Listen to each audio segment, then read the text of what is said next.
मुंबईत महायुतीचा फॉर्म्युला अखेर ठरलेला आहे। भाजप 140 जागा तर शिवसेना 78 जागा लढणार अशी माहिती मिळतेय।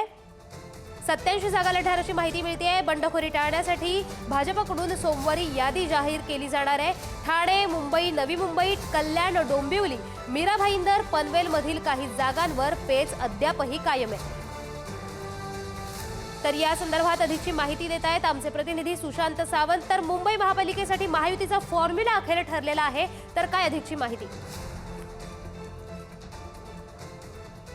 अगदी खरं आहे। मुंबई महानगरपालिका निवडणुकीसाठी महायुतीचा फॉर्म्युला ठरलेला आहे। मागील 3 दिवसापासून मॅरेथॉन बैठका ज्या आहेत त्या महायुतीमध्ये सुरू आहेत। विशेषतः मुख्यमंत्री देवेंद्र फडणवीस, उपमुख्यमंत्री एकनाथ शिंदे यांच्यामध्ये या बैठका ज्या आहेत त्या होत आहेत। आणि जी आता आपल्याला विश्वसनीय सूत्रांकडून माहिती मिळते त्यानुसार महायुतीचा मुंबईसाठी फॉर्म्युला कसा असेल तर भाजप 140 आणि शिंदेंची शिवसेना 87 अशा जागा लढवल्या जाणार आहेत।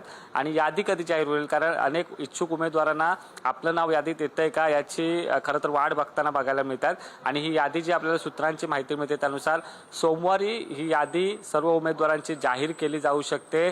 त्याचं कारण अवघे काही दिवस जे आहेत ते उमेदवारी अर्ज भरण्यासाठी राहिलेले आहेत। कल्याण असेल, ठाणे असेल, त्यासोबत नवी मुंबई असेल, वसई विरार असेल, मीरा रोड असेल, या महानगरपालिकांच्या निवडणुका होत आहेत। आणि जागांचा पेच जो आहे तो थोडासा बाकी आहे आणि हा जागांचा पेच आज किंवा उद्यापर्यंत सोडवला जाईल आणि त्यानंतर सोमवारी यादी जी आहे ती माहिती मिळते त्यानुसार जाहीर केली जाणार आहे। जी जी, धन्यवाद सुशांत दिलेल्या माहितीबद्दल।